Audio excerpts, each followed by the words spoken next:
Hi everyone, Sam from the Danger Planet, and today we have another entry in our Malifaux keyword tier list series where we look at all the models in a keyword and some of the best versatile and out of keyword hires, and we rate them to see, which ones you're going to like to play with which master and which ones you maybe want to leave on the shelf.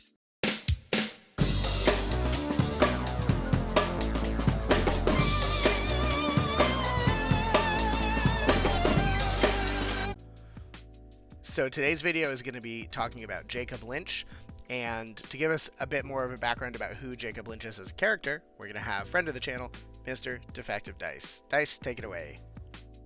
Jakob Lynch was a notorious gambler who was drawn to Malifaux due to its lax laws. He had a tremendous stroke of luck when he won the Honeypot Casino in a game of poker, but he soon found that he wasn't quite as skilled at running the business.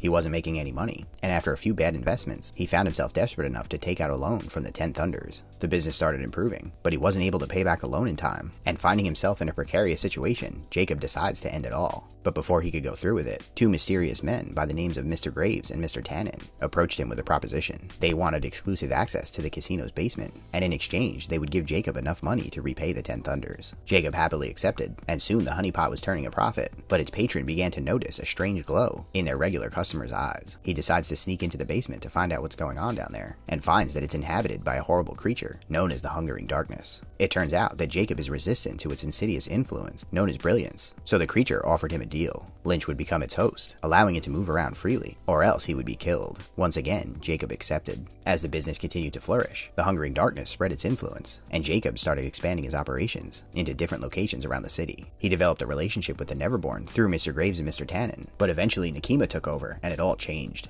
She received a prophecy that the Hungering Darkness would be her downfall, so she sends a group of Half-Bloods to the Honeypot to kill Lynch. He survives the assassination attempt and fights off the Half-Bloods, and though he's now ostracized from the Neverborn, Graves and Tannen decided to remain loyal to him. His relationship with the 10 Thunders remains tense, and with the arrival of the Burning Man, the Hungering Darkness has only increased his hold over Jakob. You know, I gotta say, Jakob Lynch is probably one of the most compelling characters in all of Malifaux, and I'm kind of sad that he's not a Neverborn anymore, but I'm going to throw things back over to Sam, and we'll get things started. And as always, I am joined by friend of the channel, Landon. Howdy. And Haku. Yo, yo, yo. And of course, Doug. I am the other Sam Peros. He is. He's the other version of me. So today we are talking about Jakob Lynch and the Honeypot keyword, 10 Thunders keyword that used to be dual faction with Neverborn, but as these days is pure orange. Well, I guess we'll just start with the Hungering Darkness. You can't really talk about Lynch without talking about Huggy. So Landon, why don't you tell us a little bit about the Darkness? Yeah, so the first thing you need to know about the Darkness is that, he's got this weird totem characteristic printed on him, but he's really like where the master level power comes in both literally the title version and figuratively the original flavor, as he's got the very strong abilities with Obey, which is one of the characteristic defining abilities he has in the original sauce, and his 2-4-6 attack with some nutty triggers in the title version that you're going to be using a lot more. Without going too far down his list of abilities, reading the card, the important thing that you can do with Huggy is he's got essentially two modes. You have Huggy where you can be in your opponent's face, actively disrupting him with your 2-inch reach, just becoming an immediate goddamn problem with your bonus action that pulses out slow. Or you've got Huggy who stays in the back, who's really assisting your crew, handing out Brilliance tokens to enemies and foes alike with his built-in trigger on the Obey, and just being a force of disruption to make sure that you're scoring points and your opponent is not. So he's kind of like a Swiss Army monster. Yeah, so after, seeing some games with title Lynch or title Huggy, I guess, where he really can afford to just throw himself out there pretty easily because he knows he's not going to die permanently. It really makes me kind of wonder, like, how, Lynch 1 even competes with that, because Huggy is really strong, but he's not super hard to kill, especially, if he's not coming back to life. So it feels like being forced to play a little bit more cautious with him, you're definitely missing out on that really crazy attack. And it just makes me think if you really like, playing Lynch 2, you might just never play Lynch 1 again. I'm not going to lie to you and tell you that Lynch 1 is, in my opinion, on the same level, but here's the things that Lynch 1 does a little bit better than Lynch 2. We can start the video off kind of like that. Lynch 1 puts out Brilliance tokens a lot better, because he's got a passive front card ability that if you have the Eyes of a Hawk, puts out around 4 Brilliance tokens a turn without flipping any cards. On your own part, your opponent still has to flip the aces. And then he also has his bonus action, which puts out Brilliance tokens and can stun things without your opponent having any resist in the matter. So those two things are really strong about Lynch 1, but aside from that, he kind of falls off the curve just by how nutty giving Huggy an extra AP is and having Huggy not die when he's killed is. So yeah, he's not the greatest, but if you don't have the title box yet, or if you just want to play him for a few games to figure him out, he's like okay. I wish I didn't die when he was killed. Do you think there are specific primary strats that you would lean towards trying him out in versus not in a GG3 world, Mr. Pope? Competitively, no, not really, to be completely honest. You I've think tried Lynch... playing Lynch 1 or two times in Carver Path just to see if I could have Beckoner's turn off interacts and have that be cute, but you're playing a really bad activation dependent Nelly that requires a 5 wound minion to not die at that point. Not a good idea. Do you find him, is there a scenario where you think, like, let's say GG4 turns its precarious little head or precocious little head, and there's different stuff, right? Like, is there a different type of either secondary scheme or primary strat that you think he could be really good at if it were to come up? The difference is, I think, between the two masters isn't one that would really change based on points. It's more one that would change based on opponents. Like, if you could peer into your crystal ball and know that you were fighting, say, Rider Levy, and know that every time you played that matchup you'd get Rider Levy, I'd say maybe Lynch 1 might have an edge. But, like, even that's a stretch. Lynch 2 just has a lot more power, and what they do kind of overlaps. Yeah, interesting. I think, especially right now, I think the problem with Lynch 1 in particular is just that it's such a kill-heavy meta in M3E, and everything is super tuned to murder things, and he really has no way of surviving anything in the current meta, in my opinion. Yeah. Survivability basically was already one of his weaker points, and then the game effectively just got ratcheted up to a 13 on a 1 to 10 scale in terms of killiness, is kind of what you're saying? Yeah, like before, like a lot of models had he has fake Serene Continence as pretty much his only defensive tech. I mean, in Lynch, the reason Lynch 2 is a little bit more playable is at least he gets demise and comes back to life. But Lynch 1, I mean, it's 5/5 stat, sometimes having Serene Continence against the current meta of God knows how many plus flips they'll have on attack and damage, just running into you, murdering you. Especially Damien, you can't even Soul Stone, so you're 11 wounds, stat 5, you're just dead. What's supposed to keep Lynch 1 alive is a combination of Delirium Aura from Tannen, Hold'em on Lynch, and then Betrayal on Tannen as well. And the also problem being is nowhere Tannen near the just action. dies. He has to be near the action to do anything, so that's not an option, actually. Oh, really? Ugh. Yeah, his ranges are pretty short at 8 inches for his longest action, and that's his gun that you don't really want to do. He has like an okay Derringer. I feel like it's not bad, but it's okay. Yeah, Ignores but it nothing. doesn't ignore literally anything in a keyword, mostly melee stuff, and triggers are mediocre to okay. Like, really, Lynch exists to, Lynch 1, if we're still talking about him, exists to give handshakes out to your crew for your unpack, and then sometime in the mid game, like, shake some hands and tell someone to succumb to darkness when they're low. And annoyingly pass out stun, which is decently large, but yeah, like, he really shines on turn 3 or turn 4 when he's not dead, but that requires him to not die on turn 3 or earlier, but also, like, the game's halfway over at that point. Yeah, that's fair. in the current meta, the game's over by that point. So then I guess we're on to... yeah. Or sorry, go ahead, Mr. Barrows. Do you have any... No, I mean, I've said my piece. I think we've got them sorted the way they're supposed to be. I mean, Huggy is the totem on the top half, and Lynch is the totem on the second half, so we can go ahead and put them there.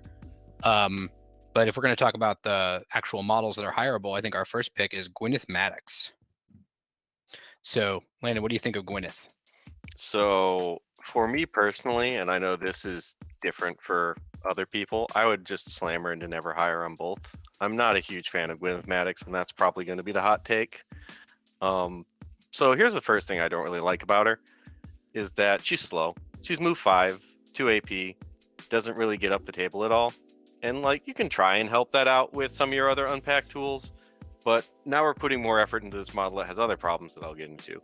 Problem number 2, our big main attack card shark is incredibly parasitic. It's a 1-2-3 damage track that, you know, does more damage if you have Brilliance, but she doesn't put out Brilliance herself super great unless you're using her Derringer, which again is, you know, for you're paying 9 stones for a 2-3-4 gun that ignores nothing. And, you know, you have to hit a trigger that's not built in order to get more Brilliance tokens out on your 1-2-3 melee attack. It's not super great. What people do like about her is using the not built-in Crow trigger for Deja Vu to draw cards, but now we're being Discount Sensei U. Discount Sensei U that's also min-3ing your own crew if you have any Brilliance tokens on them, because, you know, your crew does come with Brilliance tokens, his does not. And then, yeah, she's got the bonus action to sometimes draw cards. And by sometimes, I mean like 95% of the time. But the one time that it doesn't draw you cards, it really sucks. So I'm not a big fan of this model overall. The other thing I didn't mention is that she kind of just dies at defense 5, relying on Luck Thief to not die. It's not super great. So she eats a lot of resources if you want her to perform well, and I don't feel like she performs any better than other things you can hire in the similar point cost, even when she does get all of that. So I'm not a fan. Yeah, I wouldn't disagree with Never Hire. I mean, I've played against her a couple times, and I'm just like, this model is 9 stones. Like, 9 stones is a lot. And a lot of the stuff that she does is, as Landon said, it's either kind of parasitic or it just feels kind of marginal. Like, it's sort of helping the rest of her crew in like small ways, but that's not really a place you want your if your 9 stone model is spending its AP to sort of like, you know, set things up for your, you know, 7 stone Illuminated or whatever. That's not the place that I feel like I want to be. I've not been impressed with her, and I do think she's very easy to kill. So, yeah. Yeah. The last thing I do want to point out before we move on to her that I didn't address in my initial kind of evaluation is that she does have the 6-inch model, whereas if you're 6-inch aura, if you cheat, you get a Brilliance token, and that can occasionally add to your survivability. But Beckoners have the same aura, and I like hiring a Beckoner significantly more for my unpack. All right, Haku. Yeah, I'll just say it's you could have, if you really want to draw cards and 10 Thunders, you have 2 Terracotta Warriors and a Soulstone for her cost. I don't really see the value of her attack actions pretty much at all. So it really comes down to, in my opinion, the Rig 3 and the bonus action to most likely filter cards and probably, you know, draw 2 of them. That being said, if you want a model that's relevant for the crew, there definitely is something better. Like, do your opponents really like never hit it on the bonus action? I feel like I've hit it like a reasonable amount of the time when my opponents tried to do that to me. You can see what's already flipped. Doing, because your opponent should be using the 3 that they put back and then just flipping randomly, so you have to guess. Yeah, no, but what I'm saying, yeah, that's what I'm saying. Like, I don't think the odds of guessing wrong are like terrible. Like, I think she's still most of the time drawing the cards, but I don't think it's like 5% that she doesn't. You just have to name 1 card in their top 3, and you know what they've already flipped. It's probably pretty close to 80% likely they're to miss. I mean, you can have multiple numbers. If you have multiple numbers, the odds go down.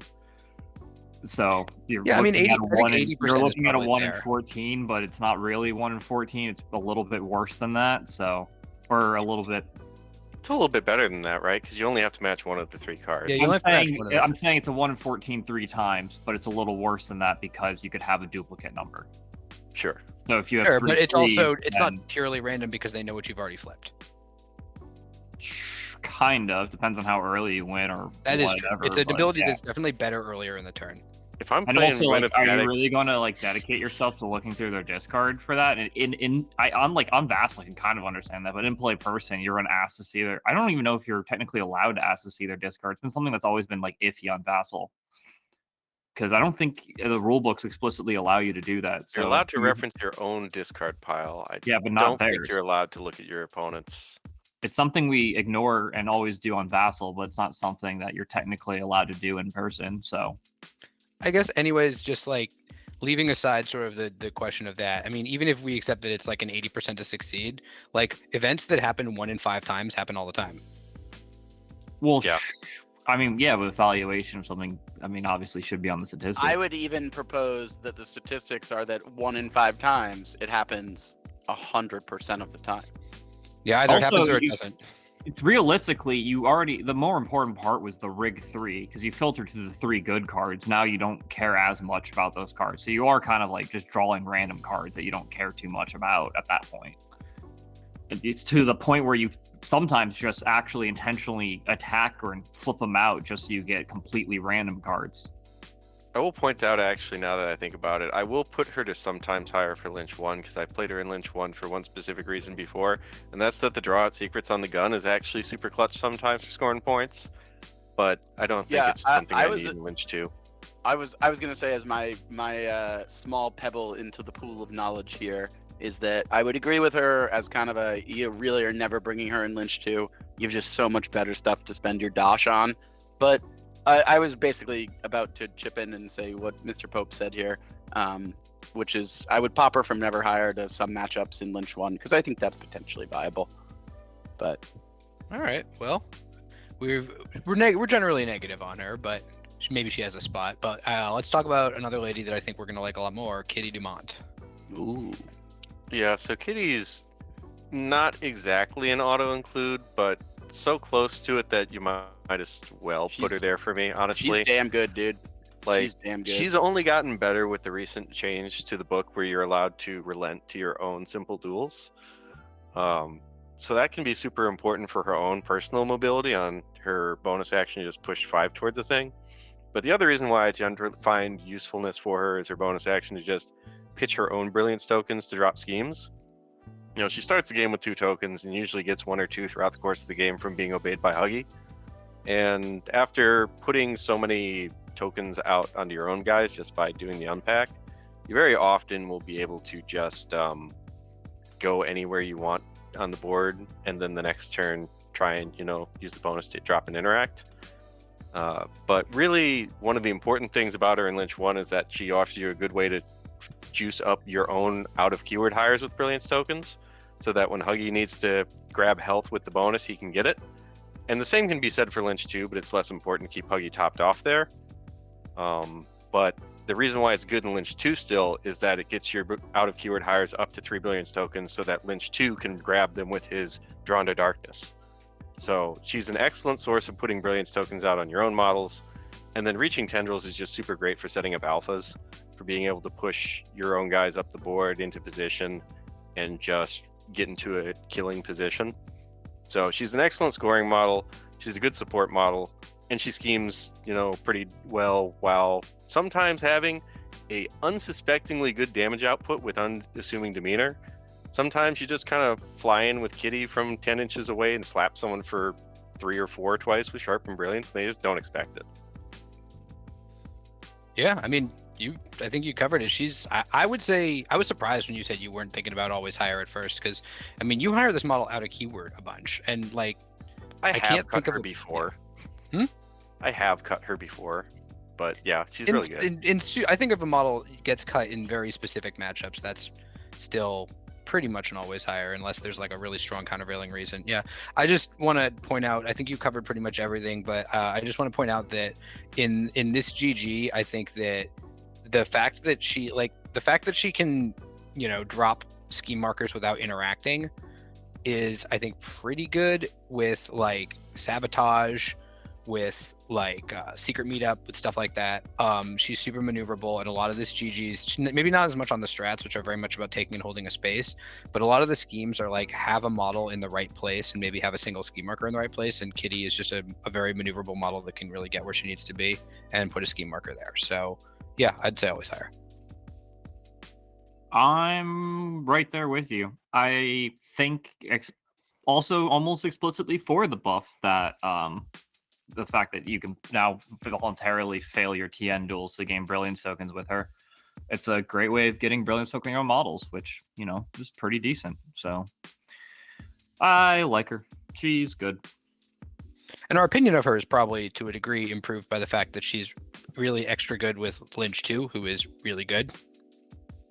I will say this: she's definitely not a kill priority for me. A lot of like my opinion on how I'm viewing this crew is how much do I absolutely need to kill models. And she's definitely further down there, but the support she adds to the crew is pretty useful and annoying. So it's funny you say about killing her, but like one of her greatest weaknesses and ironically one of her greatest strengths is when Vendetta's in the pool. She's a really juicy Vendetta target for having terrible defenses, but she also stays in the back line, so people will often just like miss their scoring on it because they expect her to be further up the board. Yeah, I think I've played against you too much to ever expect her to be up the board. I'm only killing her once everyone else is pretty much dead. All right. So now we are going to talk about the bouncer of the Honeypot Casino. Having lost the Nephilim keyword, which I'm pretty sure he had in previous editions, we've got Mr. Graves. Unless Doug had anything you want to say about Kitty. Oh, I thought he already said it. Sorry. Doug, did you have something you wanted to say about Kitty? I mean, that model's great. That's All I right, have to cool. say. Another quarter heard from. So, Also, Graves. Brandon, when we're doing this, can you Photoshop Sam Barrows' face onto Mr. Graves? Oh For the yeah, video. absolutely. Yeah, that should be easy. I prefer you not do that. Oh, Put okay. me No, on Tannen. I mean, obviously we won't do that, right? Oh, Put me actually, on- you on Tannen is probably better. Honestly. Oh yeah, we'll put Sam on Tannen. You can put me on okay. Graves. No, fuck you. I'm on Graves. Come on. Okay, fine. All right. You can be All on. right, You can be all on right, the all soul right. battery. All right. Gentlemen, back to productivity here. Sorry for interrupting that. Go ahead. man, no one has ever wanted to be Mr. Graves before because Mr. Graves sucks. Never hiring both. So Mr. Graves is a man who is really enthusiastic and wants to be good at his job, but he keeps bleeding all over the place and nobody wants to be near him. So he's got some mediocre set of defenses at 5/5/5 and no reductions beyond like hard to kill. And he also has black blood. But one of the like key abilities he has on the back of card is lead the way, where you push a guy and then you push towards him. And when you end up too close to your buddies doing that, you just kind of eat a bunch of damage with your bad defenses and bleed all over your friends. And that's way too much bookkeeping to try and like make sure you're keeping everybody in the right spot. Like, yeah, sure, you can measure it out and make sure none of your guys are in black blood range, but like that's a lot of work for not a worthwhile model for 8 stones when you look at his competitors. Like, and he doesn't really bring anything unique. I think he's like a beater tank model that was like reasonably decent at the beginning of M3, and then again we're seeing he's a little bit outclassed here for the Enforcer subclass, especially with the addition of Madness of Malifaux and Malifaux Burns Enforcers. Even this group of evil geniuses has discussed this before, how the inclusion of Madness of Malifaux and Malifaux Burns have introduced a huge influx of very powerful enforcers, and it feels like Mr. Graves is a little bit behind the 8 ball in that sense. That's my biggest takeaway on this. That's a reasonable point, Doug, but I'm going to be honest with you. I played a lot of Honeypot at the inception of this edition, and Mr. Graves was power crept at the beta of this edition. Like, he just was not ever very good in comparison. You had lots of people around the same cost that were just better. Yeah. Yeah. His fence post is not good enough to be. It feels like Mr. Graves is kind of a victim somewhat of like the sort of flavor, like the way they've made rules to go with his flavor. Like he is in the lore, he is a Nephilim. Like he's a shapeshifted Nephilim who serves the hungering darkness rather than Nekema. That's why he has black blood. He even used to have the keyword. But like as Landon said, black blood's a pretty anti-synergistic ability for his role in the crew. And like lead the way is a great action. Like I take lead the way on Bo Fishbucker all the time, but lead the way on an 8 stone model that's supposed to be a beater is just kind of confusing. And also I don't think the crew needs it. I think the crew has a lot of really good ways to unpack, and the faction has a lot of really good ways to unpack without needing to like have your 8 stone, beat stick dude use an attack with a TN on your own dudes to like push them 4 inches at a time. It just doesn't feel like he really has a role. And maybe if he was a little tankier, there'd be sort of an argument there, but he is not hard to kill, despite being literally hard to kill. Lead the Way sucks. This model sucks. God, I hate Lead the Way. Oh God, that's such an undefendable. To defend Lead the Way, I hate it. It's good on Bo Fishbacher. I'm going to argue it's not. There are just so many better movement abilities, and it's acceptable on Bo Fishbacher because it's just an ability you have to use. The fact that it's an attack is horrible. The fact that it has a TN is horrible. So many people cheat with this ability and try to use it through concealing and not have the negative flip. It's a lot better if you do that, but the problem is that's you not can't the way do that. So if you start playing on maps with, force and other things, you start playing against the plethora of crews that just hand out concealment like candy nowadays. It's just, it's so terrible. It never goes off. Look, we can revisit this discussion when we do Infamous. Yeah, but it's actually a big reason I dislike Graves. Like to rely on a TN flip.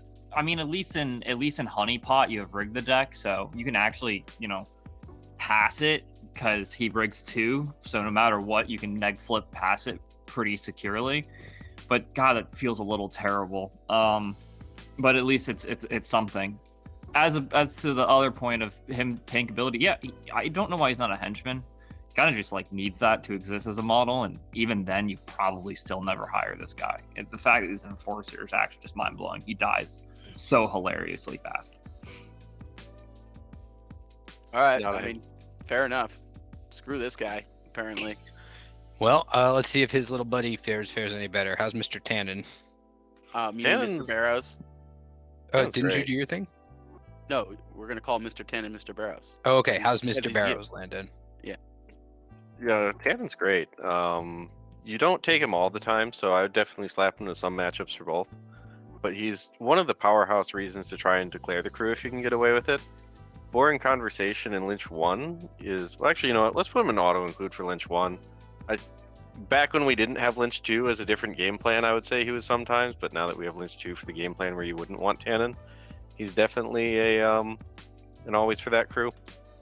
The Boring Conversation at Willpower 13, if you have Brilliance tokens on you, is what puts him so much better in Lynch 1 than in Lynch 2, since Lynch 1 just generates Brilliance way better. Whereas Lynch 2 can, but does not particularly well, get Brilliance tokens on enemy models. But a Willpower 13 duel, anytime you try to do anything that's not walk, is pretty brutal. And even if it's only a number that is between 10 and 13, it's still pretty good, especially in combination with his Betrayal or Affront of cards. So you essentially can set up an area of the board where if an enemy model is in it, you can make it incredibly expensive to try and defend it. And it takes a lot of different pings from many of the different triggers in your crew that put out Brilliance for his Delirium. And he's also just an excellent model for the Unpack, for the reason that having an extra Delirium aura allows you to, twice per activation, push your model 2 inches so long as you're getting 2 Brilliance tokens, which with Kitty Dumont is not terribly hard. So he's an excellent model for your Unpack. He helps you grab new cards for Rig the Deck. And Boring Conversation plus Betrayal really can neuter some models, especially when you start looking at Willpower 4 models. It's pretty nasty. But he's only sometimes because, well, if you've seen the card, he's defense 4, manipulative, 6 wounds. It's really easy to shoot him off the table if you can interact with his, person from outside of 6. And so you can try taking take the hit models to try and help that out, which is why we have some of our out of keyword models that do that. But you can't always keep pace with him or put him where you want to. And he's got some activation pressure issues, just needing to go first for Boring Convo, but then losing manipulative. I feel like he would have first to speak if we had first to speak when this edition came out, but I digress. He's good, but some things just poop on him. Yeah, I think some matchups is probably fair for this guy, probably in both, right? Just because the some match. No, I think auto. No, I think he's auto included. Yeah, that's fine. Sure. But he does. He's just very good at what he's doing. As somebody who's played against this crew, he does just die if your opponent has any kind of reasonable looking gun. Any kind of remotely reasonable gun kills him. So just to put it in perspective, a bushwhacker in Ma Tucket, and if Ma has the 13 Rams and another Severe in her hand, just mathematically kills him if he doesn't Joker turn 1. So, there's he's not bad, and his a combination of abilities is very powerful and disruptive, but like you need to be aware before you hire him whether or not you can keep him safe, and if you can't commit to keeping him safe, don't bother. Is that the word of the Barrows? Yes. Haku, what you got? Anything else? No, I just pretty much agree. This guy is pretty close on the numero uno kill list. He's super annoying when he appears. There is a lot of the time, obviously, where you can get around him, positioning, whatever. But when you're in that aura, it's just a really good delirium, or not delirium, betrayal is a very, very good, very annoying aura. Yeah, I agree with you. My take on this guy is basically you're pretty much always taking him in Lynch 1. You probably put, a clay head next to him or a clay face next to him to keep him alive or whatever. And then he's probably a sometimes food. He's not an always food, but maybe a sometimes food in Lynch 2. That's kind of my take. And I agree with kind of what my constituents have stated here. So, Did you just learn the word constituents? it's part of my calendar of the day word. And Okay. I try to save them up for when we do these tier lists, and then impress you on live syndication with them. Look at how rich Doug is. He has a calendar for every day. All right, what's the next one, you idiots? We're talking about the Soul Battery here, the new enforcer that they got in Malifaux Burns. It's the first new honeypot model in a while. Does he measure up? Yeah, I don't know why they gave us this like conversion fodder in the title box. I'm not sure what I'm supposed to proxy with him because he looks kind of unique, but you kind of already have all the minions that he kind of looks like. There's a card that came with it too that's got stuff written on it, but I don't think it does anything. I'm gonna put him in like below never hire if that was a thing for both of them. He just doesn't do anything like at all that you want other than be a 4-stone body that interacts, but you know what else is a 4-stone body that interacts? Terracotta Warriors, and they draw me a card. Like, this guy is doo-doo. I have nothing good to say about him. I mean, yeah, I think that's reasonable. Like, he hands out a lot of brilliance, but your crew hands out a lot of brilliance. I don't think he hands out brilliance particularly effectively more than anyone else. It's still stat 5 with a TN. Why does that attack have a TN? Holy crap. TN of needing to flip a 7! That's a real TN. Yeah, I don't know. I'm extremely not thrilled by the Soul Battery. I guess like Desperation is kind of like weirdly cute with Rig, but also like why is Desperation just a single target? Why is it not an aura? I don't know. Model sucks. I think if Desperation wasn't aura, it would be worse actually, because then he can just die and you lose the aura. Unless it's like true. a permanent pulse out, they get this ability for the rest of the turn. Yeah, Then that's not how they maybe usually it would be template useful. stuff. Yeah, no, it's not. I agree. This guy is just he doesn't exist in the box. You don't want him for Levy. but- You don't want him for. Yeah, he's a little underwhelming, probably. I think we all kind of agree, right? I mean, this guy kind of sucks, To right? kick it all off, he's willpower 3, my dude. Why Listen, is man, willpower like- 3? Hey, leave the little guy alone. He's trying. He's doing his best, I mean, there might be like some weird cute. I mean, as you said, it really comes down to the fact that Terracotta Warriors are 4 soul stones. That's Otherwise, so good. you could have maybe made an argument for him. So Because good. at least hard to kill means taking 2 actions, and if you kill yourself, you can refund 2 of your own soul stones if they can't kill you in between actions. But Yep. good lord. Well, I have a feeling we're gonna feel a little bit better about this next one. The Beckoner. Pope. I like Beckoners. I think they're probably an auto-include for Lynch 1 and a sometimes include for Lynch 2. As I mentioned earlier, their aura to just give out Brilliance tokens is neat when they don't die. They are pretty squishy, with only fake Serene Countenance to rely on. But typically they at the very least give out Brilliance tokens before they die. They give out one in the start phase of turn 1, which can be pretty important for just putting the first token on something that you want to obey later in the game with Huggy, as Huggy can consume Brilliance tokens for plus flips, and as we know, Concealment gives negative flips, so it kind of just puts a target on that guy's head that says, hey, when you need to obey me, you can just cash in, and then you can obey me the rest of the game, unless they, have more negative flips to go through, but, that's its own rabbit hole. But the primary thing they're doing, other than getting out that initial Brilliance token, is luring your own guys with their built-in Brilliance trigger. So if you flip a mask, you get 2 tokens. If you don't flip a mask, you get 1 token. But importantly, you get to lure yourself towards the Beckoner, and then push another 2 inches for the Brilliance token you've gotten off of the Delirium Aura for either Tannen or both Tannen and Lynch. So you've got some good positioning tools with the Beckoner for that. Sometimes they do damage and lure enemies, but not frequently. They're really just an unpacked tool that has decent denial capabilities in the current GG that makes them very good. And then, sometimes Despicable Promises is just really annoying because you don't care if it works, but your opponent really does. The last thing they really do is they can help filter cards that are bad from your deck.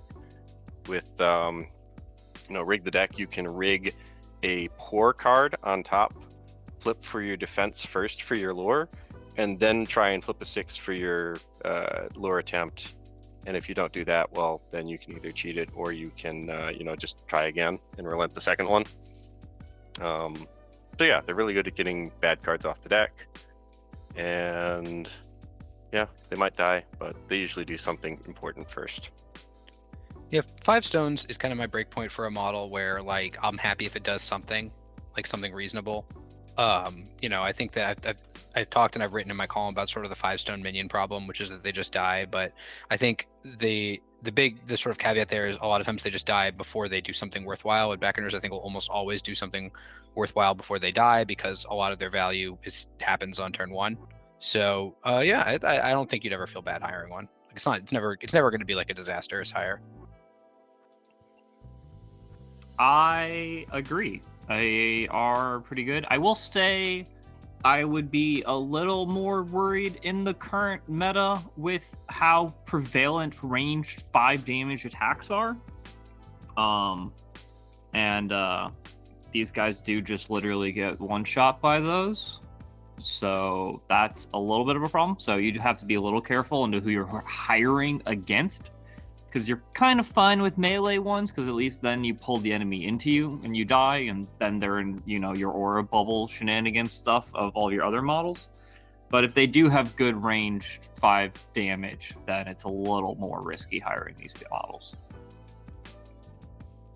That's an accurate description of most of Honeypot, to be fair. That is. I guess I have said that to most of the models I consider good, and why Honeypot maybe isn't the greatest keyword at the moment. But yeah, ranged attacks with a severe 5 are pretty like warping up for the game in terms of what they allow you to do and not do, and sort of whether your opponent has access to them or not, what you can hire. Yeah. And since most models got, survivability for against that, a lot of hard to kill, hard to wound, stuff like that, to not have any of that is a little painful at the moment. Yeah, I think the takeaway here is that the model is good, it's just squishy, and generally it's going to be useful. You just got to be careful about it being one shot. That's my takeaway on it. Yeah. Which for a 5-stone model is a little expected. Yeah. Right. And now let's talk about the really dirt cheap minion here, the Depleted. Yeah, on the exact opposite end of the spectrum we were just talking about, these things have 5 wounds, but they're hard to wound, hard to kill, and you really don't care if anyone wants to throw AP at them. The thing is, you just don't hire them. In Lynch 1, you don't hire them because they're your primary summon if you're going to summon anything. And in Lynch 2, you don't hire them because despite being dirt cheap, they're insignificant and don't really offer any utility, so to speak. The only time I think I've ever paid for Depleted was in the release of the edition. I played a stupid list with Asami and Misaki hired in, where you assassinated your master turn 1 and just had an entire list of insignificant minions and a buried Misaki. And that was the best thing I could think to do with hired Depleted. I don't think you can do anything better than that. I don't know. Some people, you hire them in Lynch 1 in the early days of the edition to shoot them for the tome trigger on Huggy. But in the current environment we exist in, I not only thought there were better minions then, but now there's, again, just Terracotta Warrior who's that, but better. I don't know. Yeah, don't do a lot. insignificant. Insignificant is brutal here. I think never hire them both is fair because like these guys are really, really durable for their cost, but like you don't care if they like nobody cares if they live or die. Like your opponent, it doesn't need to kill them. There's no real incentive to kill them in this GG. So because they can't really do anything with any of the strats. They can't block covert, they can't block guard the stash, they can't push markers. They can kill something, I guess, for cursed objects, but like that's not what they do. They're not very killy, they just don't die. So They can block covert. I thought They're insignificant. They they're would be insignificant. ignored. no, they can't. Don't they count as? Am I thinking of the wrong strategy? They count as I think engaging the you're model. thinking Yeah, of but it no, they're incorrectly. insignificant. They don't show up. You're thinking about summons. Summoned models can engage a model for covert and block it as long as they're significant. Insignificant models are just completely ignored when it comes to scoring. Like they might as well not be on the table. I think that's an argument of reading it, isn't it? Because it just You're says if the simply model wrong. is It's engaged. fine. Okay. Did they have an FAQ for that or something? Just if a model is insignificant, when it comes time to score strats and schemes, you look at the table and pretend the model's not there.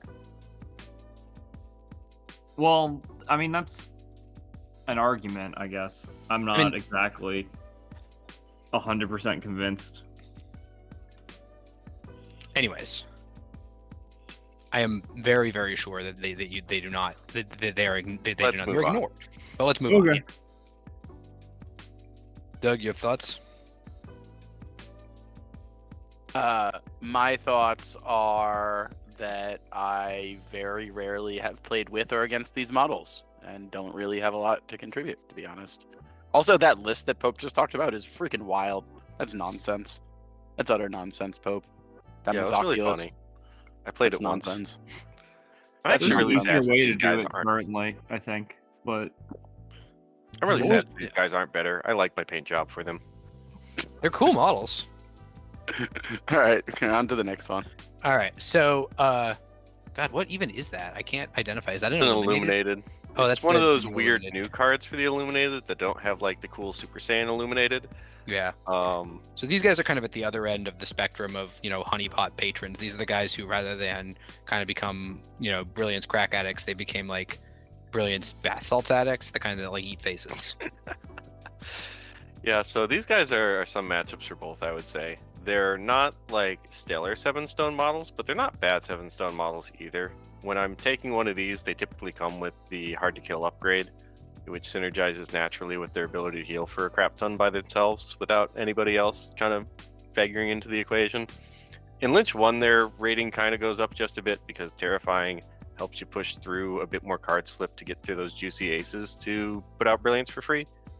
But the thing I like about them is that they are essentially 3-4-6, and that they also have one of the best shockwaves in the game, I would say, in the sense that A, you can always set up the 6 you need to flip for it if you want to.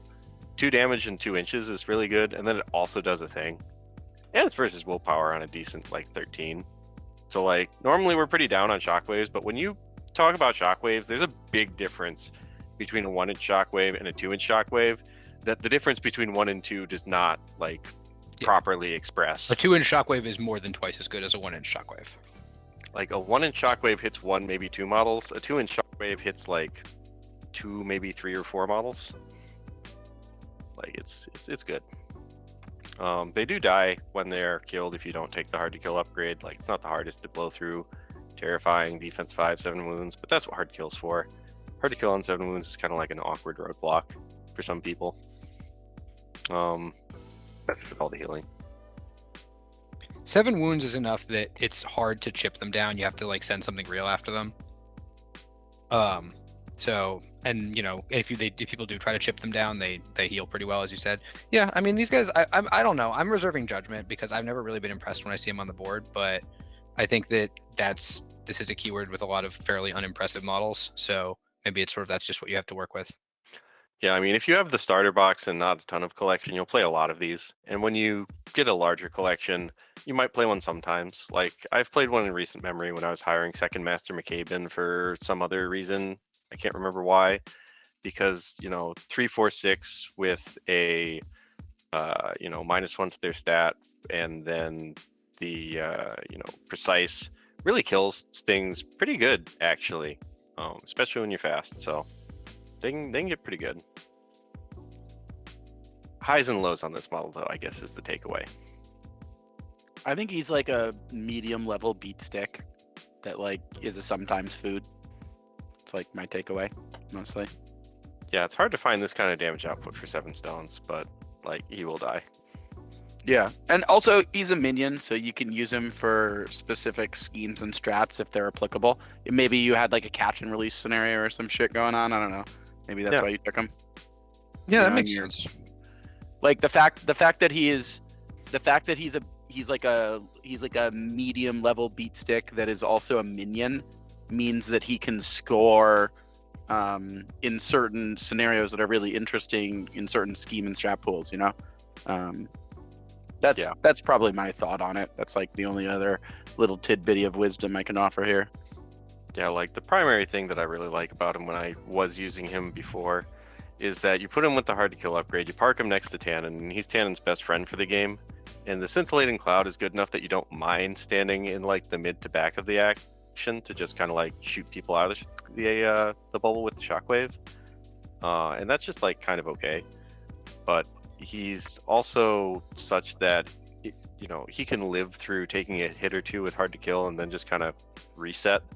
So he does really well in that particular spot on the board. And then challenge is also just good for when you don't need to heal as a bonus action. That's just neat. So he wears that upgrade really well. Yeah, I'm used to find these guys annoying, but I definitely think they're being pushed out a lot more. But it is interesting. Do you think you ever start working in their shockwave to get more brilliance at the beginning of the game? You have enough healing to kind of make On your own teammates guys? not noticeable. No, Yeah. probably not.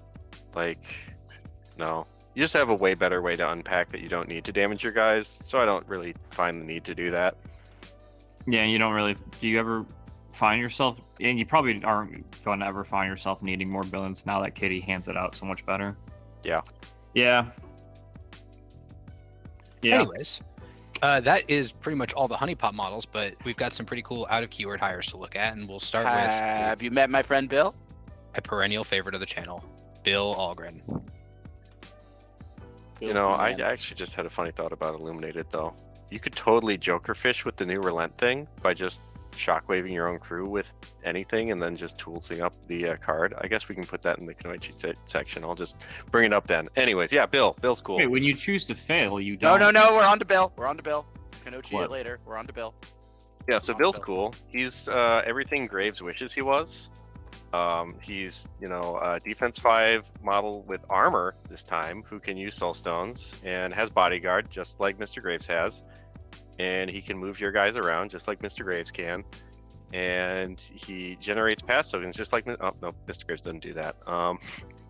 So yeah, he's a pretty good beat stick that has decent utility by giving you pass tokens in the late game, which synergizes super well with Huggy's Obey.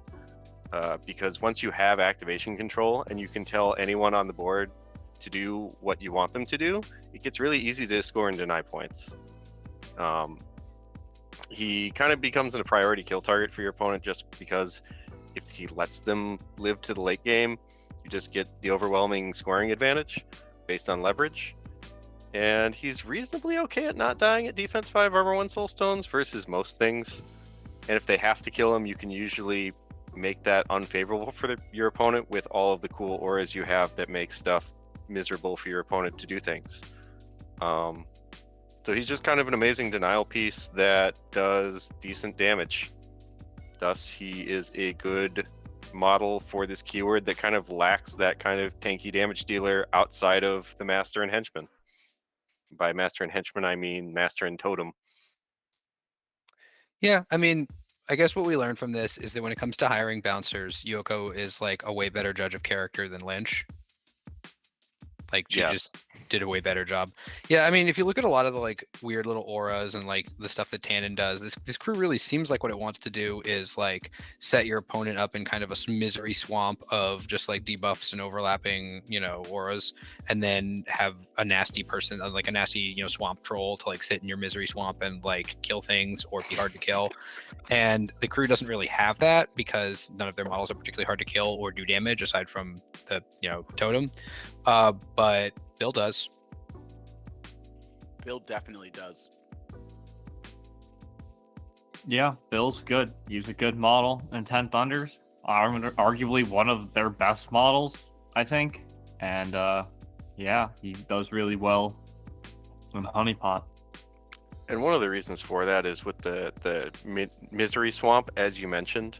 One of the nice things is he has You're Coming With Me on his model or his action that already moves models by default. So it becomes pretty easy to just start hitting something and then put it in Tannen Aura and then hit it some more. And that's just mean. Yeah, and then, I mean, I think it's also just like the TLDR of what I'm thinking here is he's one of the better things to be obeying. You happen to have an obey crew, and you also happen to need a beat stick. So it's like, oh no, you got peanut butter in my chocolate and chocolate in my peanut butter. He's like the perfect match for them, basically. I love Bill Algren. I would take him to every social occasion with me if he was a person and not a Malifaux model. I don't know that I'd get him to auto-include in Lynch 1, but he definitely makes it there for Lynch 2. I'd put him for some matchups in Lynch 1. That's fair. Speaking of out of keyword guys, we got a new model that I haven't seen that much of yet, but I'm pretty sure is going to make a huge splash. It's a very, very common out of keyword hire. The story of Gia'ng. Landon, take it away. When do you hire this guy? So I put him here as kind of, I haven't played him with him yet as my sort of disclaimer for the audience, but I think he replaces the Illuminated in that job of guy who takes the hit for Tannen. Divine King, which is his ability that lets you do it from 6 inches rather than the typical 2, really lets you play with a lot more of those squishier models we noted in the keyword that have high highs and low lows. So having this guy to be able to make sure Tannen doesn't die while also simultaneously being able to cover like your Beckoner or like Jakob Lynch 1 from just getting pasted is reasonably valuable, I would say. And like other take the hit models existed in faction before, but you usually kind of either had to bubble super duper tight in order to like not die, or you had to pick one that was going to have his take the hit buddy and then just say the rest of them will die or not die depending on how my opponent's feeling, so he kind of eliminates that choice by just letting you do it. Yeah, I was looking at this model's card because I was getting ready to say something like, I think he's really cool out of keyword, but you have to be careful, you have to be aware that so-and-so ability doesn't affect out of keyword models. But nope, all of his stuff is not keyword locked. The free healing from, Heart of a Child, the free movement from Righteous Protector, it's all available. This guy's great. Like, he's so good. He unpacks your crew, he heals your crew. Like, he does a lot of stuff besides be a 6-inch take the hit, although the 6-inch take the hit is obviously sort of the headline ability here. So given that we've repeatedly talked about models in this crew that are cool if they live, but often don't, like, that's just the obvious use case for him. I would say he's a sometimes hire, though, just because he is expensive, and there are matchups where your opponent's crew is not going to be capable of, like, pinpoint sniping out Tannen, for example, and so maybe you don't feel like you need him, and maybe you can use like a Kata instead as, like, a more cut rate, take the hit guy who maybe is cheaper, doesn't have as much utility, but you don't need as much. But that's sort of a quibble. I think that sometimes hire for both is great because he is really, really good. I think I would put him to sometimes hire for Lynch 1, and I don't really know that I need his job for Lynch 2, to be fair. But he's here because of those reasons we described. Yeah, I think he's a little hard to pass up on a crew that is as frail as Honeypot is. The healing's nice, all the other stuff is nice. It's just convenient to try to keep stuff alive. That's pretty much it. You guys said it all. Yeah, I mean, he's a spicy take the hit option in a crew that needs a good take the hit model, and he's probably the best guy for the job right now. That's kind of my probably TLDR on it. So speaking of an out of keyword hire that I think Landon uses constantly, but I don't see as many other people use, which is a mistake on their part, certainly, the Kunoichi. Yeah, so this is the crew that taught me that Kunoichi is good to begin with. You'd think it would have been, their native keyword Gia'ng that would have taught me that, but it was actually Honeypot that taught me how useful these models are. As the thing is that the way that you use Kunoichi, if we haven't gone over it a million times by now, is they have tools for the job to pick up good cards from your discard, and they have a mass trigger on their shuriken for Galvanize, which focuses another friendly model. So what you do is you pitch a mask with your tools for the job, and you shoot your incorporeal totem that heals a bunch anyways if you flip a moderate, to give your incorporeal 2/4/6 totem with move 6, 2-inch reach, and 3 AP focus, so he can just walk twice or even just walk once and charge whatever it is in the back line that needs to not be there anymore. And they do a reasonable job moving up the board and scheming after that, with the ability to give you pass tokens in the late game, having disguise so it's hard to get past your front line to just kind of dive them. And I've got your back to try and reposition some models that are either done fighting or don't need to be where they are. Like, they're solid support pieces. We'll probably talk this to death over the course of some number of orange videos. Yeah, I mean, tools for the job stay winning. Agreed. Tools OP. Giving focus to your own models OP. This model is strong everywhere. Yeah, Kunoichi do all the stuff that's just like really good in modern Malifaux. They like AP transfer focus, and they draw you good cards. Also, I got your back is a hilariously cracked bonus action. It's pretty strong. Are these guys minion 2 or minion 3? Minion 3. Spicy. I don't think hiring 3 you're never taking 3 of these, right? I've taken 3 in keyword. I don't know that I've ever taken 3 out of keyword. I've taken 2 out of keyword, but that's my max. It feels like you often would probably take 1 out of keyword, right? I've often taken 1. I've, with some reasonable frequency, taken 2 though. Yeah, I can see that. But then in keyword, you could take 3. I feel like it'd be fine. Well, her keyword also used to just be absolute trash. Oh, they're I don't know if that's disguised ever true. also. That's awesome. I didn't realize they were disguised.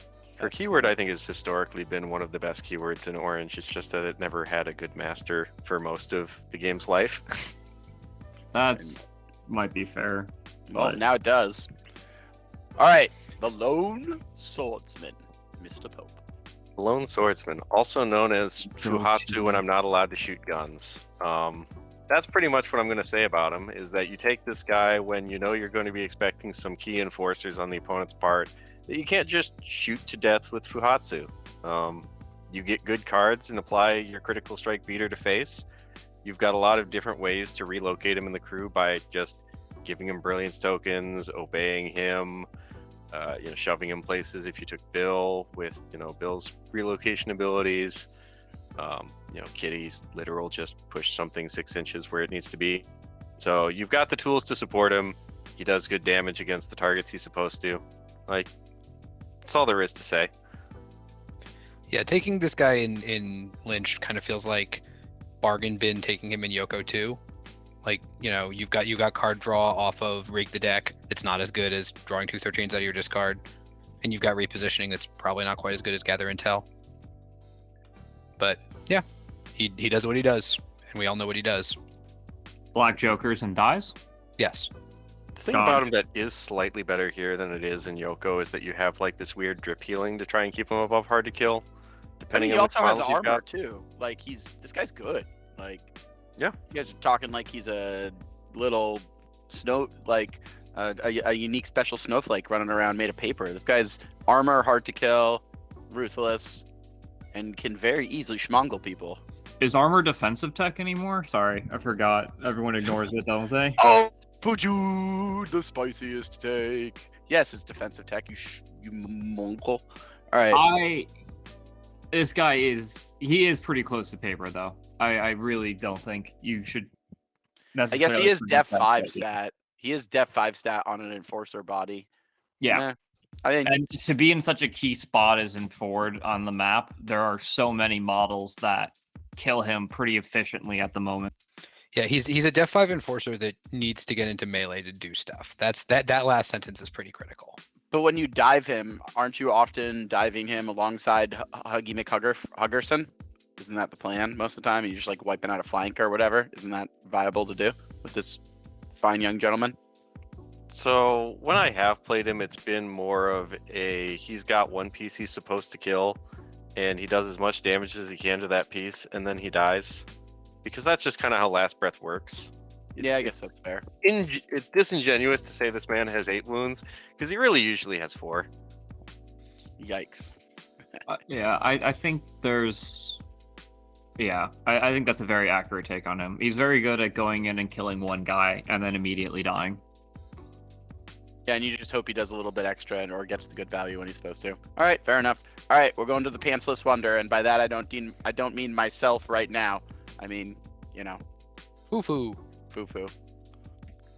Yeah, negative points for not having Misguided as opposed to Fuhatsu, because I just don't like the Fuhatsu sculpt. But it's a pretty evergreen 10 Thunders model that you'll see. He's got the I two was 14 going to Gatling do guns. it.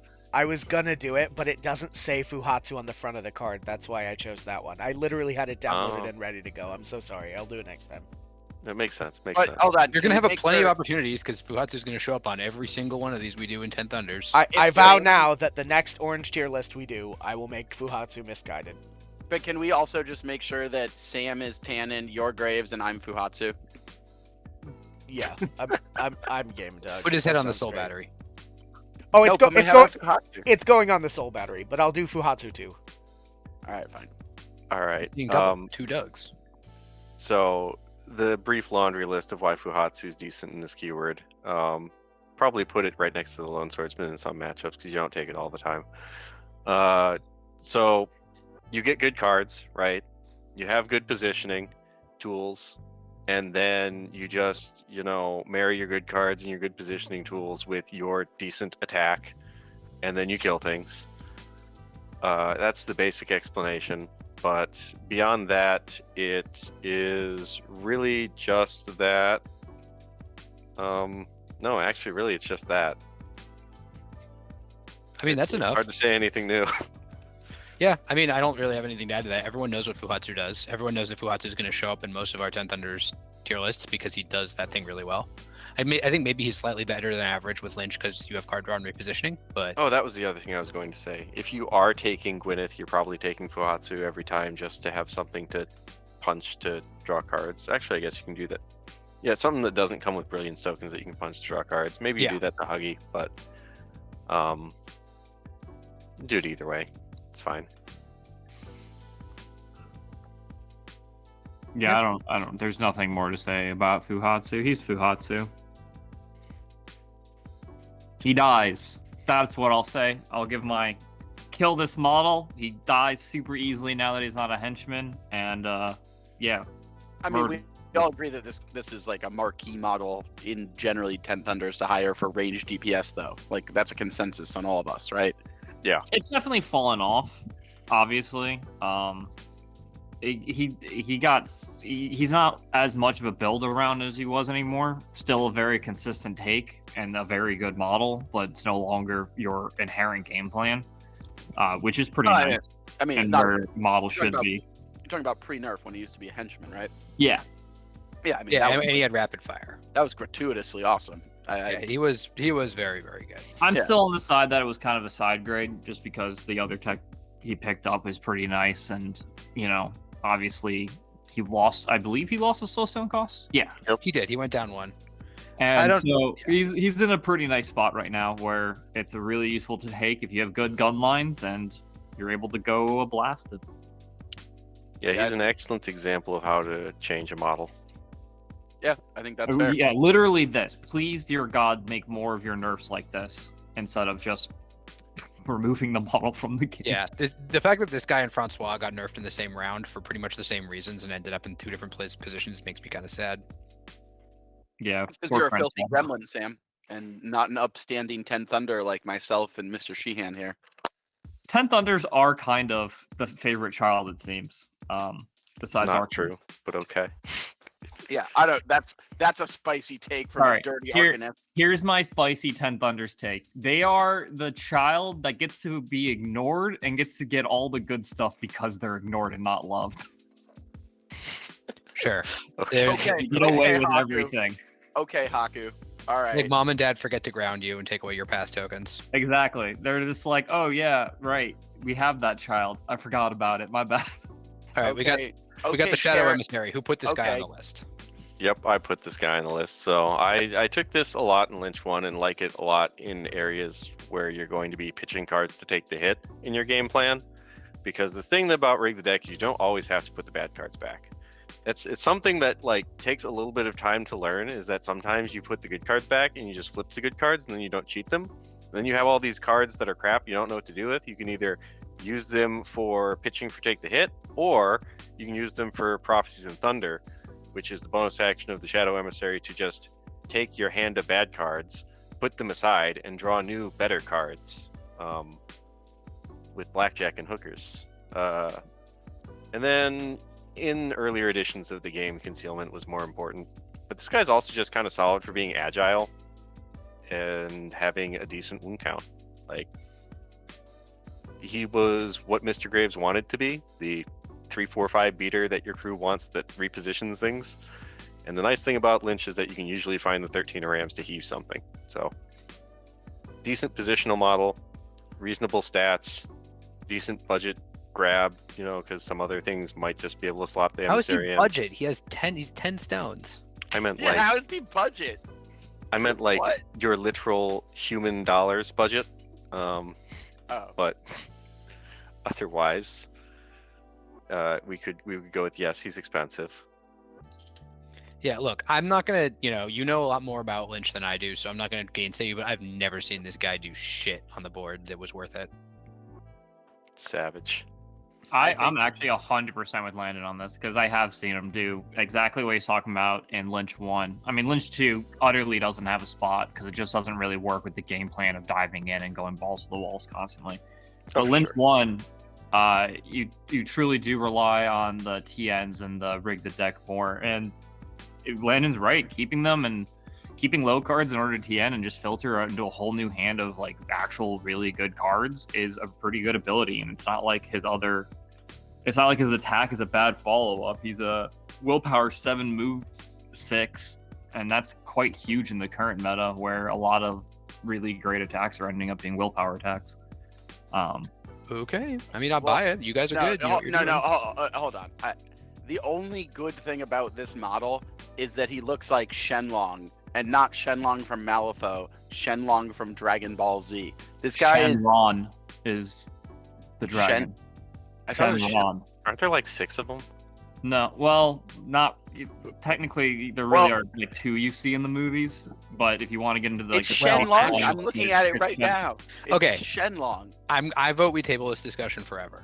To go into a more relevant discussion of this model, it's like Haku says, where being able to just like spend a bonus action to draw 6 cards is really good sometimes. Like, one of the things you can't do with this crew very well is reload after you've cheated all of your cards. And like, if you have all the bad cards in your hand, great, you filter them away, you get new ones. If you cheated all the good cards out of your hand, you have the mask that you found with all your rig the deck, you cheat that in, you've got as many cards as your opponent has. And then the other thing I didn't mention about him for Lynch 1 that's really good is they just makes your opponent flip a ton of cards. He's got Terrifying, but he also has the ability where when he's placed, he pulses out a move duel. The move duel is kind of low and crappy, but it just makes them flip more cards so they get Brilliance tokens. Okay. The word of the Pope. So let's go to the other end of the cost scale and now look at the little Low River Monk. The little guy. Yeah, so I don't take a ton of Low River Monks. So but I know before we Low River Monk, where are we putting him? some matchups for 1, never for 2.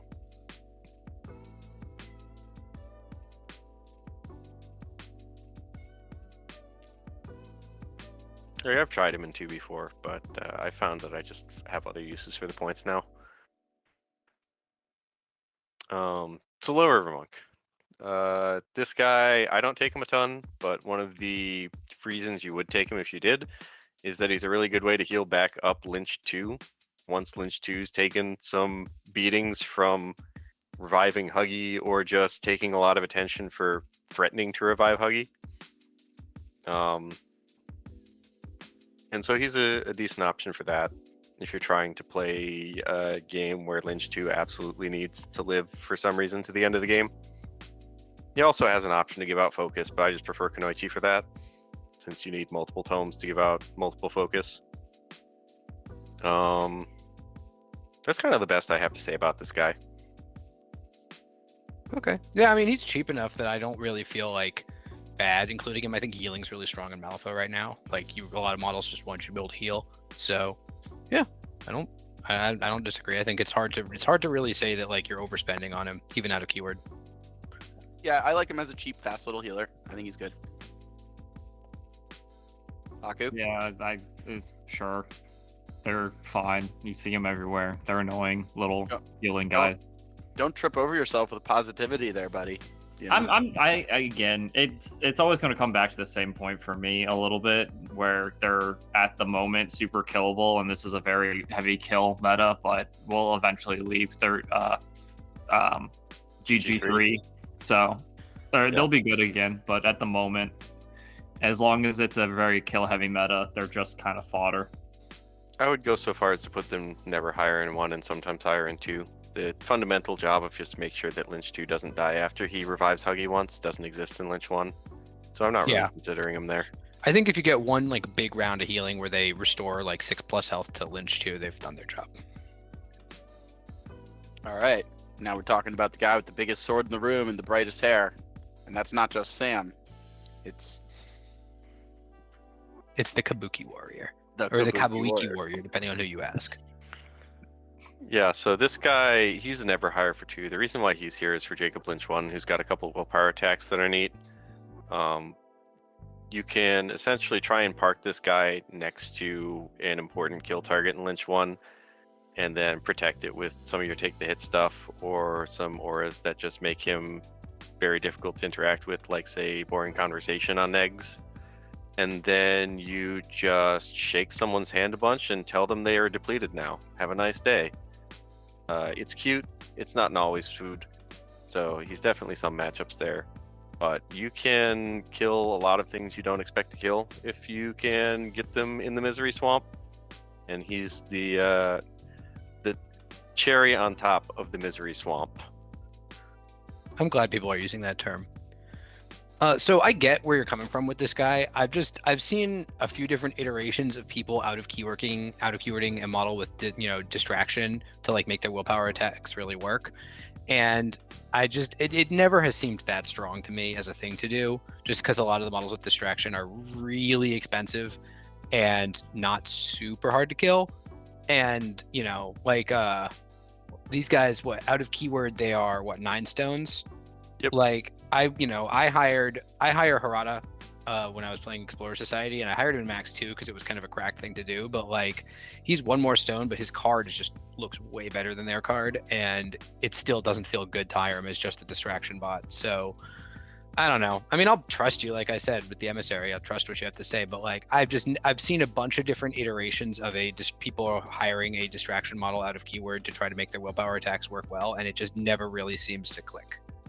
So like, he synergizes more with the rest of the crew than it would normally be with that sort of strategy, I feel like, in that you have this game plan where you want to put people in the misery swamp and make them miserable, and he comes with his own lore to try and put people there, and is also just getting good enough cards that you can try and keep them alive with combat finesse.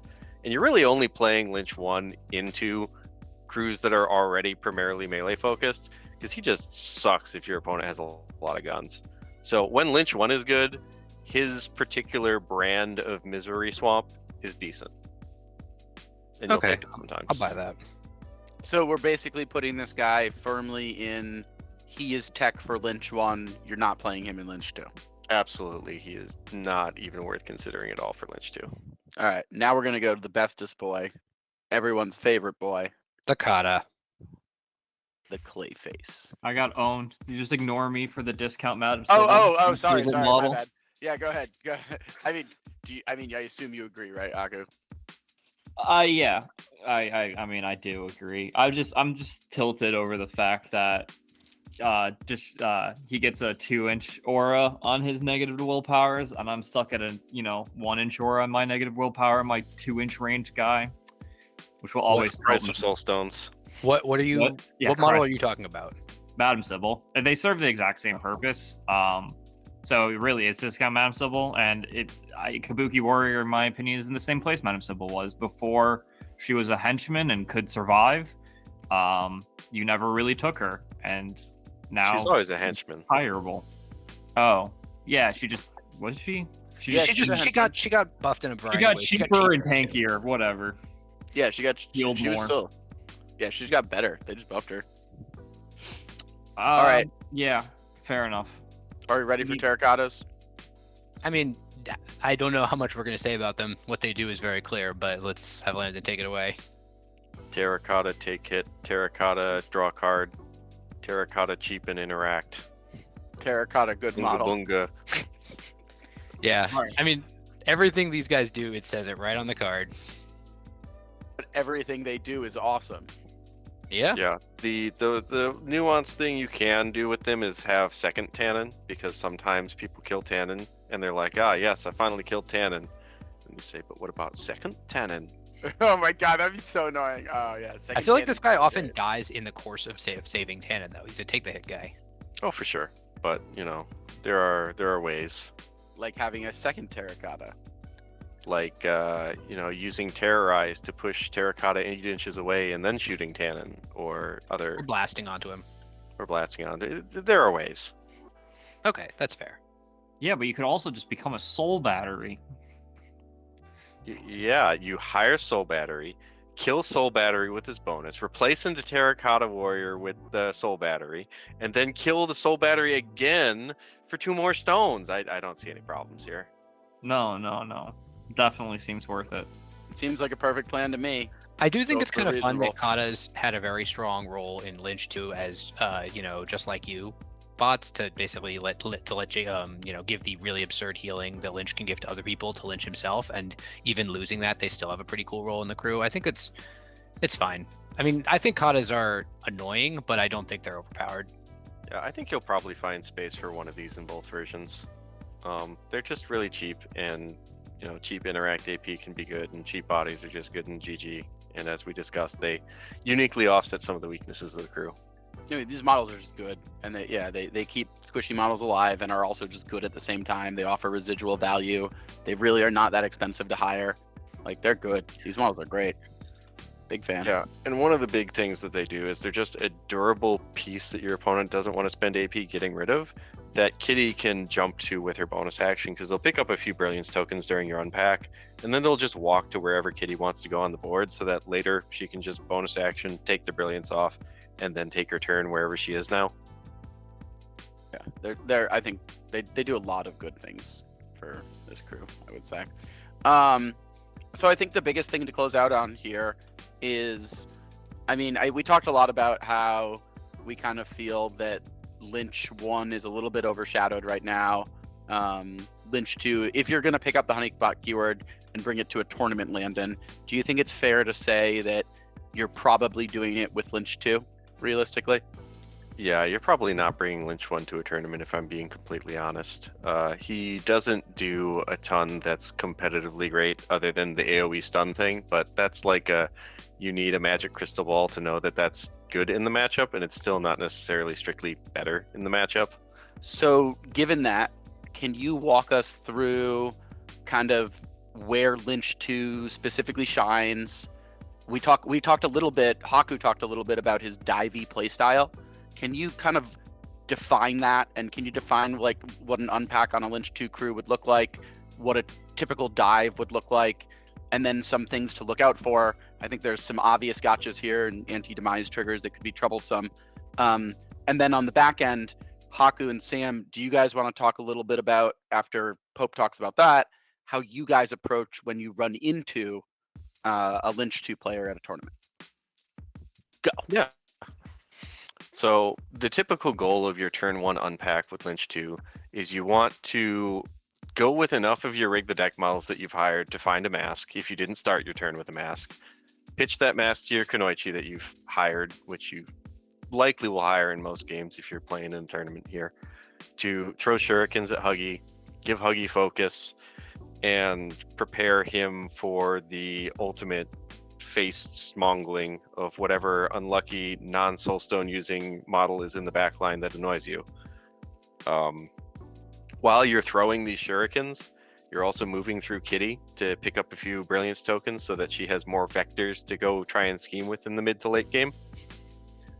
Then you kind of just go with Kitty, push some stuff up. You're going to want to push Jakob Lynch or the Beckoner up so that you can have the Beckoner bring Lynch up further with lures, so that you can have Lynch eventually just place Huggy next to him with his Dragged into the Dark, so that Huggy starts the turn, probably halfway or a little less than halfway up the board before he does a walk charge into whatever annoys you. Since he's move 6 incorporeal, he doesn't really care what's in the way, he'll get there. And once you've got the focus, you've got the good cards between tools and rig the deck, you'll stone for a ram or cheat a ram or both to just spend 1 AP killing whatever 8 wound or less equivalent model needs to die. And then if you have a second AP, you do it again. And then sometimes you're just in the middle of multiple enemy models engaging them, and they have to spend AP dealing with you because you've got a 2-inch reach and you're being an annoying bastard. And once they do that, Lynch takes some damage, you get a new Huggy. At that point in time, you kind of just use the rest of the models you hired to try and take control of the game. Use pass tokens to, now that you don't really have a focused Huggy, try and obey things, deny points, and just play a strong denial game. If you don't have pass tokens yet, that's fine. Just take late Huggy activations and try and score denial as best you can. Once you get in with the initial Huggy dive, and let's say you are successful on like a moderately squishy target, do you fight to keep him alive if there's no anti-demise tech around, or do you just let him die and then pop back up and continue on with your plan, happy with the value that you've achieved there? I'll spend stones to make it more annoying to get rid of him, but I won't usually cheat any cards to make people miss, just because your card slots are so much more valuable than just maybe a couple stones to eat AP during his unback. And then do you find yourself taking, in these lists, do you have like a secondary beater of choice, or is it to taste? I mean, it's like mostly Bill, right? Bill is the one that I'll take most frequently just because his denial potential is really super high. And he gives you Occasionally activation control. Yeah, Leverage. that's part of the denial package for sure. Being able to obey him for extra debt of gratitudes to remove more scheme markers is also nice. But yeah, when I'm taking secondary beater, it's usually Bill. Sometimes if I really need to squeeze in more, I'll take a Fuhatsu or a lone swordsman. Yeah, those are probably like board or opponent dependent, right? Yeah, it really depends on what you need for that particular matchup. But honestly, you don't even always need an extra beater beyond Bill. Like, if you already have Lynch 2 himself, who is a reasonable 3/4/6, and Huggy himself is a 2/4/6. Do you find that you're more careful playing him into like Rezzers than other factions, for example, because of how much access they have to like anti-demise tech and shit like that? I think if I was dead set on playing Lynch in the Rezzers, I'd still do it. Yeah, anti-demise wars exist, but firstly, Huggy's pretty difficult to put down anyways, between the ability to Soulstone and the ability to just heal a bunch for your bonus action. And then you also just have a reasonable backup game plan of not YOLOing into someone's face and just using your obeys to obey good models. So yeah. I'm not terribly upset to declare him into factions I know have anti-demise abilities for that reason. Okay, that's fair. Any last words before we hand it over to the demented duo of Mr. Haku and Mr. Barrows Elfishman Esquire? The only other thing I would say is that it's important to make sure whatever you're attacking with Huggy doesn't have hard to wound or soulstones, and that the power of the crew goes down pretty significantly if you're facing hard to wound and soulstones. Because the big value piece here is that you get to take out something important turn 1, just completely wreck his turn 2, and then play denial. If you don't if you mess up at turn 1, where it's the whole, remove something important, or whatever is important isn't something that's going to die to Huggy, yeah, you still have a game, but it's not like the peak tournament experience game you're expecting. Yeah, I got a question. Why am I Esquire? We're both lawyers. That's sorry, very Haku good. Esquire L. Barrows the 5th. Also. Cool. There we Okay, Haku, you want to take this one? You've been very patient throughout this one too. You started off. I'll sort of go in your wake. Sure, but Landon just spoiled it. He's 100% right. You just take models that are hard to wound and models that have soulstone use. It really does come down to. I'm really only talking about Lynch 2, because Lynch 1 is just pretty much take models that kill things in one shot. If you want to be really competitive, but if you're playing against Lynch 1, you're probably not trying to be really competitive. Lynch 2, it's all about surviving the alpha, as he said. Sometimes that's hard to win soulstones. There's also take the hit models, depending on your crew. And it really comes down to not having an important enforcer out there that can just die. And that's decently common, kind of, actually, now. A lot of the Burns models that were released are killable key models, so you can't play a few of those crews. That being said, largely at the top of the list, there's not many good crews you can play it against, especially now that pass tokens have been handed out to everybody. Arcs have them, Explorers have them, Outcasts, have always kind of had them on a couple of their key models. And that really hurts Lynch overall, because alphas can't go in, so you utterly can't take it against Arcanists now anymore, I think. Because alphaing when your opponent has multiple activations afterwards is never the greatest. So you're stuck into playing a bit more of the obey game, and that doesn't feel as good because there's so many more flips for you to fail, card draw is more common, and you run into issues like that. So the place of Lynch, I think, has fallen a little bit of the wayside, specifically with Madness. And that's it's still very good if you know what you're playing against. So you just have to be very careful, I think, when declaring crews. And there are just certain factions I think you should probably just give up Lynch against. And that is probably Arcs and Explorers. Okay, yeah, I think that's pretty fair. I think that one question I'd have is, do you think that the impact of anti-heal or anti-demise tech in this matchup is enough that it's worth out of keywording it or attacking it in, or do you think you just want to play, you don't necessarily worry about that, and you just want to kind of play to the primary strat of weathering the alpha and then killing the stuff in his crew that actually does die?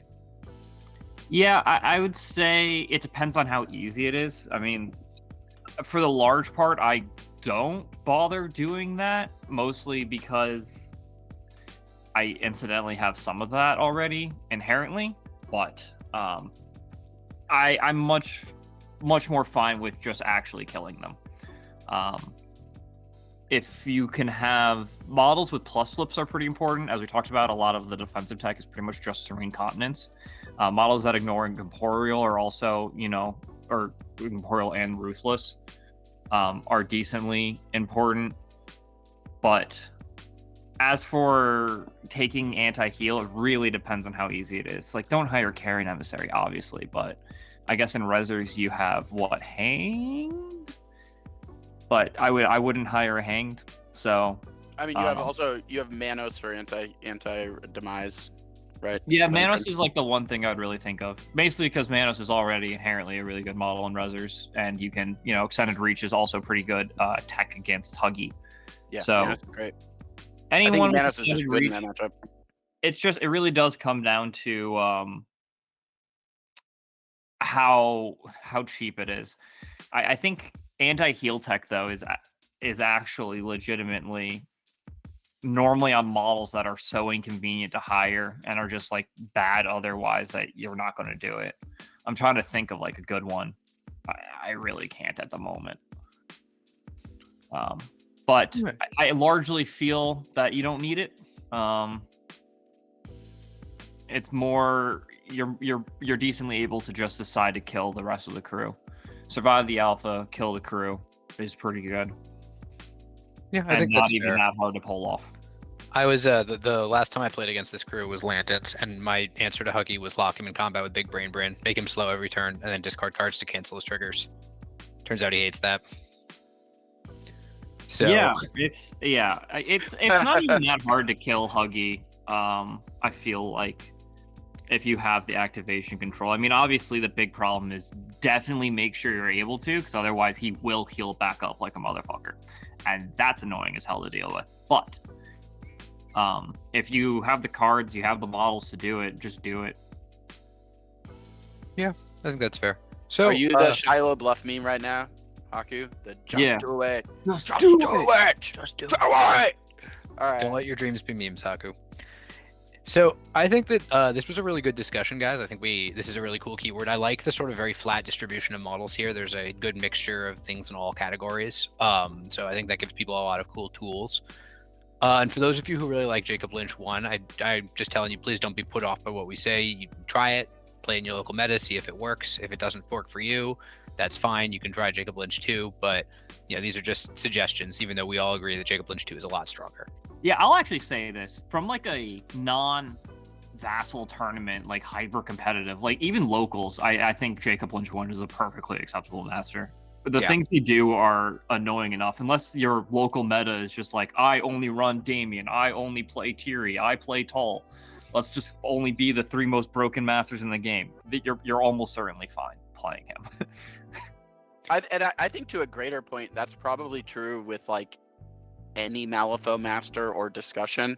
Unless you're running this into like a hyper comp REL tournament, I think that most of these models, even the ones that we say are like, never higher, you can play them, they're fine. A lot of this is taken with the background of, would you be taking this to a tournament? Are you planning on trying to go to a very competitive event where you're going to be running into things like Damien 2, like you just said, or Tull, or, like the upper echelon of power that the game currently represents. So take it with a grain of salt, everybody, obviously, because, but also know that we're always all right. We I do are just all kind of right at recently all. played it into Seamus 2, Anya, and what is the other one? Colette 2, and felt like I had a reasonable game. Yeah, like that's actually what I'm saying though, is I do actually think there are currently some masters that are just like kind of ass bad right now. And the opposite of that is there are the highly broken things that just make competitive play very focused on them only, as kind of like a rock, paper, scissors meta. And Jakob Lynch, because of that, he in particular, just how he plays is just so bad against the current top meta that it's like almost an utter loss. But against the non-current top meta, he actually can be competitive though, is like the one thing I was trying to get across. It's not just like, oh, everyone has their moments if you're playing casually. I think he can be competitive. It's just that the current hyper kill, easy to kill, ignore everything, many plus flips is just his kryptonite. And Not that's just just the his unfortunate kryptonite, part of that. many other masters' kryptonite. It turns out when you get double and triple plus flips baked into things, it can be a little hard to survive on multiple 4 blast damage templates coming at you. Yeah, but some people have hard to wound and auras that give all their models hard to wound, armor, shielded, other defense attacks, and these guys just have. Hey, sometimes, guys, I have serene continence. Not always, though. Not always. I don't So always and show up also with that. 5 wounds and nothing else, or 8 wounds and nothing. Like it's just like they against crews that aren't. There are a lot of crews where it's pretty good against, especially ones that don't draw a bazillion cards on coincidence just by breathing. Yeah, that is reasonable. Couldn't be me. Anyways, thanks for guys for showing up, everyone. I hope you really enjoyed this video. I found it informative. If you really like this video, please give us a like, subscribe to our channel for more great Malifaux content, and if you agree, disagree with any of our ratings, you could leave a comment, or you could join us in our Discord. The link's in the description, and talk about Malifaux and the other great games we play. You should also check out Haku's channel. The link's in the description for that as well, for some really cool high-level Malifaux play. But till next time, thanks for stopping by the Danger Planet. Shwiggity waggity wiggity wiggity woo.